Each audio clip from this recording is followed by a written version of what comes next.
Rasputín alza su copa. Veneno, sin efecto. Luego, pistolas. Cae. Se levanta de nuevo. Otro disparo. Sigue vivo. Finalmente, es arrojado a un río helado, con los pulmones llenos de agua. Se ahogó. El hombre que influyó en un imperio no murió fácilmente. Sus asesinos intentaron enterrarlo. En cambio, nació un mito. Rasputín no fue olvidado. Se volvió inmortal. No nació en un palacio. Nació en la tierra. Enero de 1869. Pokrovskoye, un pueblo olvidado enterrado en la nieve siberiana. Los inviernos duraban la mitad del año. Los lobos aullaban por la noche. El hambre era una realidad. Grigori Yefimovich Rasputín llegó a este mundo gritando como cualquier otro niño. Pero para cuando aprendió a caminar, el pueblo susurraba. No parpadeaba como otros niños. Observaba a la gente demasiado tiempo. Se adentraba en el bosque y hablaba de visiones que nadie entendía. Su familia era campesina, pobre, analfabeta, devota. Rasputín no fue a la escuela. No aprendió a leer hasta la edad adulta. Su juventud estuvo llena de lodo, congelación y trabajos forzados. Y, sin embargo, algo en él lo hacía sentir fuera de lugar en ese mundo. De adolescente, Rasputín se ganó la reputación de ser un alborotador. Bebía mucho, peleaba a menudo. Algunos decían que robaba caballos. Otros afirmaban que podía calmar a un borracho violento con solo una mirada. En un lugar dominado por la superstición, eso lo hacía peligroso, o divino. Los aldeanos decían que podía leer en el corazón de la gente, que podía nombrar tus pecados antes de que los dijeras. Algunos lo evitaban, otros lo seguían. No era un erudito ni un sacerdote, pero era algo que la gente no podía explicar. A sus 20 años, Rasputín abandonó a su esposa e hijos y abandonó Pokrovskoye. Emprendió una peregrinación, un viaje espiritual por los antiguos monasterios y lugares sagrados de Rusia. Pero no era solo la fe lo que perseguía, era el poder. Y desde la fría y negra tierra de Siberia comenzó a surgir una leyenda. Rasputín no encontró a Dios en el silencio, lo encontró en el caos. Mientras otros hombres santos se aislaban en fríos monasterios y polvorientas escrituras, Rasputín vagaba, no solo por bosques, sino por su propia sed de éxtasis y dolor. En algún punto del camino, se encontró con los Chechlists, una secta radical de la ortodoxia rusa. Creían en algo peligroso, que la salvación no provenía de resistir el pecado, sino de aceptarlo. Había que caer, antes de poder levantarse. Bailaban salvajemente en círculos, se azotaban, gritaban oraciones entre lágrimas y sangre. Y en sus rituales, Rasputín vio algo hermoso. Tomó su credo y lo hizo suyo. Bebía hasta desmayarse. Seducía a mujeres, aldeanas pobres, hijas de nobles, incluso monjas. Luego se arrodillaba frente a iconos y pedía perdón, con la voz quebrada por la pena. Para los forasteros, parecía una locura, pero para Rasputín era el ciclo divino: pecado, confesión, purificación y repetir. Decía, cuanto más rápido peques, más rápido te salvarás. Y la gente escuchaba. Acudían a él en busca de sanación, en busca de guía, en busca de permiso. Porque Rasputín no predicaba la perfección, les daba permiso para quebrantarse. Y luego, de alguna manera, para que volvieran a estar completos. En las tabernas lo llamaban santo. En las iglesias, hereje. Era magnético, hipnótico. La línea entre lo sagrado y lo profano se difuminaba cuando entraba en una habitación. Para algunos, era un instrumento de Dios. Para otros, una blasfemia andante. Pero fuera milagro o locura, una cosa era segura. Rasputín había encontrado la manera de hacer creer a la gente. Y la fe, pronto aprendería, era la droga más poderosa de todas. Para 1905, los rumores sobre Rasputín habían llegado desde Siberia a los gélidos pasillos de mármol de San Petersburgo. Entre aristócratas y obispos, su nombre era una curiosidad, un curandero campesino de mirada desorbitada, descalzo en la nieve, con ojos que veían demasiado. Al principio, la élite rusa rió, luego escuchó, luego lo invitó a entrar. En el Palacio Imperial, la zarina Alejandra vivía sumida en un silencioso tormento. Su hijo, Alexei, el único heredero varón de la dinastía Románov, nació con hemofilia, un trastorno sanguíneo raro y mortal. Un simple hematoma podía significar la muerte. Un tropiezo podía acabar con la monarquía. Los médicos estaban indefensos. Los tratamientos fracasaban. Los episodios de hemorragia llegaban sin previo aviso, y con cada uno, Alejandra veía a su hijo acercarse cada vez más a la tumba. Rezaba, lloraba, y entonces alguien mencionó a Rasputín. Llegó sin invitación, sin formación médica, sin sangre noble. Solo esa mirada, tranquila, ardiente, impasible. Cuando el niño volvió a sangrar, Rasputín se sentó junto a su cama, murmuró oraciones, le puso una mano en la cabeza, y la hemorragia se detuvo. Quizás fue hipnosis, quizás casualidad, quizás fe. Pero para la zarina fue nada menos que una intervención divina. A partir de ese momento, Rasputín no fue solo un invitado, era de la familia. Alejandra creyó que Dios lo había enviado, que él era el único que mantenía con vida a su hijo y al imperio.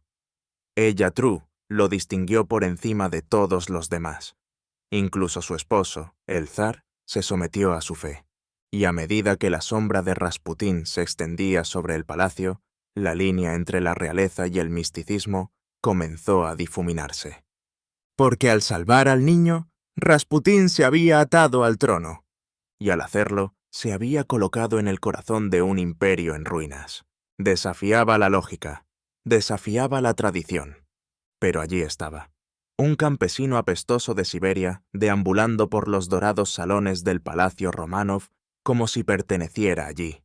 Grigori Rasputín, sin lavar, sin afeitar, con la túnica manchada y las botas cubiertas de barro, pasaba junto a las lámparas de araña de cristal y las cortinas de terciopelo como si no significaran nada. Los sirvientes bajaban la mirada, los guardias evitaban su mirada, los nobles susurraban que nunca parpadeaba. Algunos juraban sentir frío con solo estar cerca de él. No tenía sangre noble, ni educación, ni servicio militar. Sin embargo, la zarina Alejandra se aferraba a cada palabra suya. Mientras los generales discutían sobre la guerra y los ministros imploraban reformas, Alejandra recurrió a Rasputín, en busca de consejo, de profecía, de consuelo. Él le decía en quién confiar y a quién despedir. La tranquilizó cuando Alexei enfermó. Le recordó que Dios los había elegido a ellos, y a él también. Pronto, Rasputín comenzó a recomendar obispos, a destituir a altos funcionarios, incluso a dictar nombramientos judiciales. Ministros fueron despedidos de la noche a la mañana por una advertencia susurrada del monje. Campañas militares enteras se modificaron debido a sus visiones. Dentro del palacio era un hombre santo. Fuera era visto como un parásito. Los periódicos se burlaban de él. Los satíricos lo pintaban como el amante de la zarina. Pero a ella no le importaba. Creía que él era el único que realmente comprendía su sufrimiento. Y Rasputín, astuto y seguro de sí mismo, sabía exactamente cómo alimentar esa devoción. El imperio comenzaba a resquebrajarse. Las colas para el pan se alargaban. Los disturbios se intensificaban. Los enemigos rondaban. Pero dentro de los muros reales, la influencia de un hombre se hacía más fuerte que la de todos. Porque mientras los Románov gobernaban nominalmente, era Rasputín, el místico campesino, quien ahora movía los hilos tras el trono. A medida que crecía el poder de Rasputín, también lo hacían los rumores. Él mismo era un hombre de Dios, pero hablaba de otras maneras. A menudo se emborrachaba, hablaba ruidosamente, sin filtros. Deambulaba por las calles de San Petersburgo por la noche, entrando en salones y burdeles con la misma confianza que llevaba en la iglesia. Estaba rodeado de mujeres, nobles, plebeyas, incluso monjas. Algunas afirmaban que las curaba. Otros decían que las tocaba de maneras que ningún santo debería. A puerta cerrada, los rumores se convertían en escándalo. Se decía que celebraba sesiones espirituales donde las mujeres se quitaban la ropa para purificarse, que las bautizaba no con agua, sino con sudor y con pecado, y que después lloraban, no de vergüenza, sino de éxtasis. Rasputín enseñaba que para conocer a Dios hay que caer, y caer profundamente, que sólo a través de la tentación, la lujuria y el dolor se podía comprender verdaderamente la salvación. Era embriagador, y para algunos liberador, pero no todos se dejaron seducir. Los nobles lo llamaban demonio, los líderes de la iglesia lo llamaban hereje, los políticos lo llamaban una amenaza nacional. Y, sin embargo, nada de eso importaba, porque la zarina aún creía. Ignoró los periódicos, descartó los rumores. Cada vez que Alexei se recuperaba, su fe se profundizaba. Para ella, Rasputín era un incomprendido, un santo atacado por cobardes celosos y hombres infieles. Pero fuera de los muros del palacio, la ira pública bullía. ¿Cómo se le podía permitir a un hombre como él tal poder? ¿Era este quien gobernaba Rusia ahora? ¿Un campesino místico ebrio de lujuria y susurros? Para muchos, Rasputín ya no simbolizaba la salvación. Se había convertido en el rostro de la corrupción. Una señal de que el imperio no solo se estaba debilitando, se estaba pudriendo desde dentro. Para 1916, Rusia se desangraba. La Primera Guerra Mundial había vaciado al imperio de hombres, dinero y moral.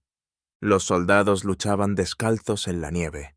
Las aldeas se quedaron sin padres, hermanos e hijos. Se escasearon los alimentos. Los trenes dejaron de circular. Los disturbios estallaron en las ciudades. Y aún así, Rasputín permaneció. Mientras el frente se derrumbaba, él prosperaba en el palacio. Los ministros iban y venían a su palabra. Le susurraba al oído a Alejandra mientras Nicolás II, el zar, luchaba por mantener la guerra unida. Despidió a generales experimentados, nombró amigos, prometió victorias que nunca llegaron. Para el pueblo ruso fue una pesadilla. Su emperador estaba ausente, su emperatriz estaba obsesionada, y el hombre al que culpaban, el monje barbudo de mirada penetrante, parecía intocable. Las caricaturas se burlaban de él. Los periódicos lo llamaban espía alemán, hechicero, loco. Los sacerdotes lo condenaban desde el púlpito. Incluso los nobles que antes defendían la monarquía, ahora susurraban: «¡Hay que destituirlo!». Dentro del palacio, Alejandra se aferró más a sus ideas. Escribió cartas a Nicolás alabando la sabiduría de Rasputín, su guía, su luz sagrada. Le rogó que ignorara a la corte, a los consejeros, a la prensa. Para ella, Rasputín no era el problema, era la cura. Pero para todos los demás, se había convertido en el símbolo de la decadencia de Rusia. Un campesino al mando de un imperio. Un loco que decidía el destino de millones. La monarquía se desmoronaba. Las calles estaban agitadas. El ejército desmoralizado. Y en el centro de todo se encontraba Rasputín, intocable, sonriente y más cerca del trono que nunca. Lo que nadie sabía aún era que ya se estaban trazando planes. En habitaciones iluminadas por velas y en círculos de susurros, hombres poderosos habían llegado a una conclusión mortal. Si el imperio quería sobrevivir, Rasputín tenía que morir. Ya habían observado suficiente. Príncipes, nobles, generales, antaño leales al zar, ahora se reunían en secreto. Entre coñac y velas, pronunciaban un solo nombre con las mandíbulas apretadas: Rasputín. Había corrompido la corte, decían. Había convertido a la zarina en una marioneta. no solo estaba avergonzando a la monarquía, sino que la estaba destruyendo. Y, así, se tomó una decisión. Rasputín debía morir.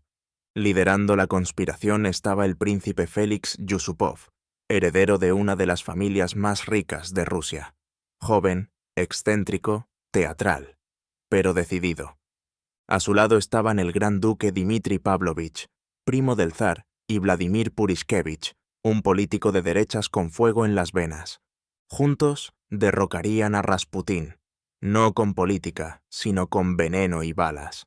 Lo atrajeron con halagos. Yusupov invitó a Rasputín a su palacio la noche del 30 de diciembre de 1916. Le prometió música, vino y la compañía de su bella esposa. Rasputín, siempre aficionado a tales placeres, aceptó. El plan era meticuloso. Pasteles envenenados, vino envenenado, un revólver escondido bajo un cojín de seda. Un equipo de cómplices esperaba arriba, armados y listos. No fue solo un asesinato, fue una actuación, un acto final en la tragedia de un imperio en ruinas. Mientras la nieve cubría San Petersburgo esa noche, Rasputín entró en palacio, riendo, inconsciente. Había sobrevivido a escándalos, guerras y calumnias. Había sobrevivido a sacerdotes, obispos e incluso generales. Pero ahora, rodeados de cubiertos de plata y candelabros, los hombres que una vez se inclinaron ante él se preparaban para matar a lo que consideraban un monstruo. Creían que estaban salvando a Rusia, pero lo que desataron fue una leyenda. 30 de diciembre de 1916, medianoche en San Petersburgo. Rasputín entró en el palacio de Yusupov con su habitual túnica andrajosa y una sonrisa torcida. Fue recibido con calidez, música y halagos. En el sótano, una acogedora mesa estaba preparada con pasteles, vino y cianuro. Comió, bebió. Los conspiradores esperaron. Pasaron los minutos, luego una hora. Rasputín rió, contó historias, bebió más vino, pero no se desplomó. El pánico se apoderó de él. Félix Yusupov se disculpó, subió corriendo las escaleras, cogió una pistola, regresó y le disparó a Rasputín en el pecho. Rasputín cayó al suelo, inmóvil. Celebraron. Bebieron hasta el final por el monje loco. Pero cuando Yusupov regresó para revisar el cuerpo, Rasputín abrió los ojos. Se puso de pie, sangrando, gimiendo, con los ojos llenos de rabia. Rasputín subió las escaleras tambaleándose y salió al patio nevado. ¡Está vivo!, gritó alguien. Le dispararon de nuevo, y otra vez. 3 balas, una en la espalda, una en la cabeza. Cayó de nuevo sobre la nieve. Aún desconfiando de la muerte, envolvieron su cuerpo en una alfombra, lo ataron con cadenas y lo arrastraron hasta el río Nevá. El hielo se quebró. El agua se lo tragó. Días después, recuperaron su cuerpo. Los informes de la autopsia fueron escalofriantes. Los pulmones de Rasputín estaban llenos de agua. No había muerto por envenenamiento, ni por balas, ni por pérdida de sangre. Se había ahogado, lo que significaba que, en sus últimos momentos, seguía vivo, luchando, peleando, negándose a morir. Los conspiradores estaban horrorizados. ¿Qué era este hombre? ¿Un demonio? ¿Un profeta? ¿Algo intermedio? Habían intentado borrar a un hombre. En cambio, dieron a luz a un mito, y al intentar silenciarlo con violencia, se aseguraron de que el mundo nunca dejara de pronunciar su nombre. Antes de morir, Rasputín escribió una escalofriante carta a la zarina Alejandra. «Si me matan hombres comunes, tú y tus hijos estarán a salvo. Pero si me matan nobles, dentro de 2 años toda tu familia será destruida por el pueblo ruso». Ella guardó la carta, escondida, presionada en una Biblia. Y cuando recibió la noticia de la muerte de Rasputín, lloró, no solo por él, sino por lo que significaba. Semanas después, las grietas del imperio se abrieron de par en par. En febrero de 1917, estallaron protestas en Petrogrado, disturbios por la comida, huelgas, motines. La Guardia Real se unió a la multitud. El zar, aislado en el cuartel general del ejército, regresó a un país que ya no gobernaba. El 15 de marzo de 1917, Nicolás II abdicó al trono. 300 años de dominio Románov se esfumaron en una sola firma. La familia real fue encarcelada, primero en el palacio de Alejandro, luego en Tobolsk, luego en Ekaterimburgo, sin títulos, sin poder, solo silencio. Alejandra, antaño emperatriz de toda Rusia, ahora lavaba platos en el exilio. Su hijo Alexei, el antiguo heredero del imperio, se debilitaba cada día. La noche del 17 de julio de 1918, los Románov fueron conducidos a un sótano con el pretexto de una fotografía. No había cámara, no había palabras, solo balas, docenas de ellos. Nicolás, Alejandra, Olga, Tatiana, María, Anastasia, Alexei, todos asesinados, sus cuerpos arrojados a fosas poco profundas y cubiertos con ácido. Y con eso, la profecía de Rasputín, ya fuera coincidencia, locura o verdadera previsión, se cumplió. El imperio que se burló de él, los nobles que lo mataron, la familia que lo abrazó, todos habían desaparecido. Pero Rasputín, su cuerpo era ceniza, su leyenda apenas comenzaba. El cuerpo de Rasputín ardió, sus cenizas se esparcieron, su nombre fue condenado. Y, sin embargo, más de un siglo después, todavía hablamos de él. Grigori Rasputín no era rey, no tenía ejército, no escribió libros, no aprobó leyes, no lideró revoluciones. Y, sin embargo, su sombra se cierne sobre la de la mayoría de los gobernantes de su época. ¿Era un místico? ¿Un loco? ¿Un manipulador? ¿O era simplemente un espejo que reflejaba los miedos y deseos de un imperio en ruinas? Incluso ahora, la verdad sigue siendo incierta. Algunos historiadores dicen que hipnotizó a la zarina. Otros afirman que su curación fue real. Hay teorías de que trabajaba en secreto para Alemania o que fue víctima de una campaña de desprestigio. Los relatos de testigos oculares se contradicen. Los historiales médicos desaparecieron. Su asesinato se convirtió en leyenda, su vida en mito. En la cultura popular, Rasputín se convirtió en algo completamente distinto. Un villano, un mago, un inmortal. Aparece en dibujos animados, películas de terror, canciones de metal, novelas e incluso himnos disco. Pocas figuras de la historia se han reinventado con tanta frecuencia, de forma tan salvaje y persistente. ¿Por qué?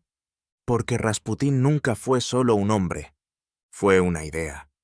Un símbolo de decadencia envuelto en un manto sagrado, de poder desenfrenado que se esconde tras la fe, de lo que sucede cuando un imperio moribundo deposita su esperanza en una fuerza que no comprende. Sus enemigos creyeron que estaban matando a un hombre, pero lo que mataron, o intentaron matar, fue un mito. Y los mitos no mueren fácilmente. En vida, Rasputín desafió las balas, el veneno y el ahogamiento. En la muerte, desafió al tiempo. Y en algún lugar de los ecos congelados de la historia, sus ojos aún parecen observarnos, sin pestañear, inolvidables y quizás invictos,